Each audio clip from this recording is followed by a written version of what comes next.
What's up guys, and welcome to a fascinating comparison between the brand new Oneplus 5T and the iPhone X. And what makes this so interesting? Whilst the iPhone X can be had for an eye-watering price of $1,000 US, the Oneplus 5T of the same capacity can be had for $480. Bear in mind, this is by no means my full review. My opinions of the Oneplus 5T will take a few more days to come out as I start to fully test the device and really get to know it. And don't forget to subscribe to the channel because we've got loads more Oneplus 5T coverage coming soon and a special giveaway in December. Let's get right into it. Probably the first observation you're going to have when you take the Oneplus 5T out the box is that it is larger in every dimension compared to the Oneplus 5. It is wider, taller, and heavier than that smartphone. But how does it compare to the 10? As you can probably tell, the 5T has a larger footprint than the iPhone X as well, in both directions. However, it manages to do this while still being slimmer and lighter. And a big part of this is due to the materials on offer.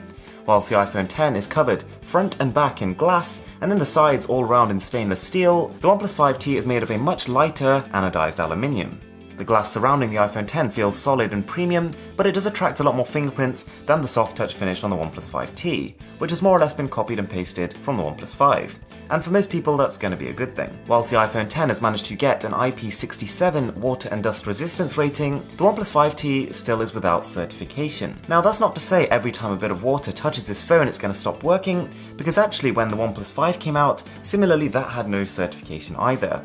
But upon a lot of testing, most people found it to have a similar resistance to every phone carrying an IP67 rating.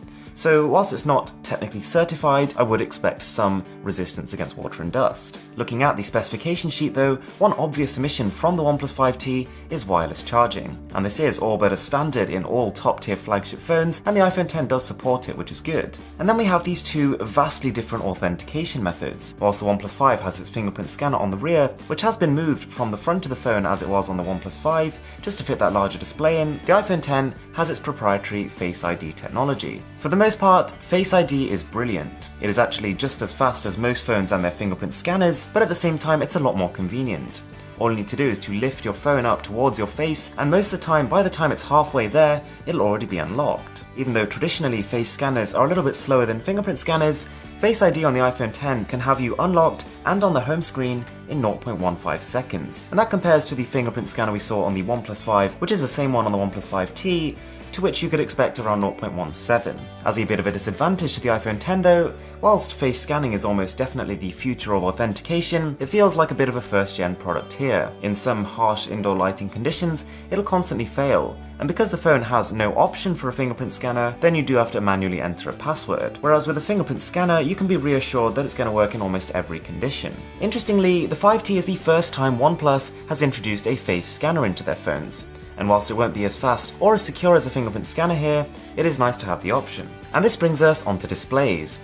Whereas the iPhone X has a 5.8-inch 1125 by 2436 display, the one on the OnePlus 5T is a 6-inch 1080 by 2160 panel. That makes the iPhone the far sharper display, and whilst both of these devices have AMOLED panels built into them, the iPhone X supports HDR10 and 3D Touch, neither of which the 5T has. The 5T has a pretty good 80.5% screen-to-body ratio on the front, but that compares to the iPhone X's 82.9, which sounds like a small difference, but it's instantly noticeable, and this puts the iPhone X in the Hall of Fame of the current top devices in terms of this statistic. And whilst the OnePlus 5T sports Gorilla Glass 5 covering the front of the phone, which is good, the iPhone X has yet again one-upped it. When Apple was building this phone, they worked directly with Corning, who is the manufacturer of this glass, to build what they dub as the most durable glass ever seen on a smartphone. So when you look at these display statistics side by side, it would be very easy to say, wait a sec, the OnePlus 5T has just been blitzed. But actually when you consider that this phone is less than half the price of the iPhone X,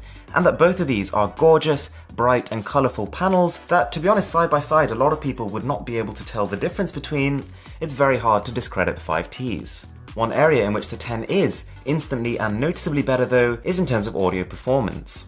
Whilst the 5T, just like the 5, has a single downwards firing speaker, the iPhone X has a dual stereo speaker arrangement.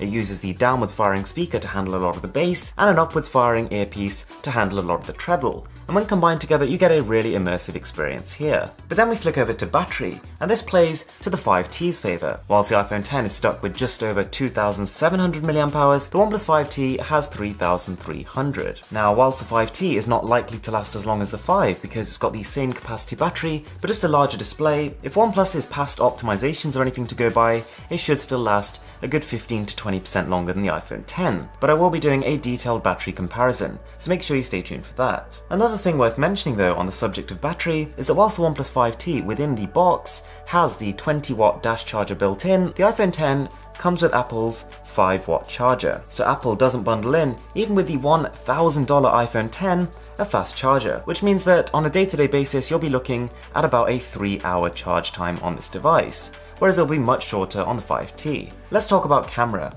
And whilst the iPhone X on the front has a 7-megapixel f2.2 sensor, the OnePlus 5T has a 16-megapixel f2.0. So on paper, that is going to be far better. Now, Apple does offer a portrait mode on the front of the phone, similar to what we've seen on the Pixel 2 and the Pixel 2 XL, but unfortunately, so far from my testing and from what I've heard from the general community, this is not a runaway success story. The rear cameras is where it gets really interesting.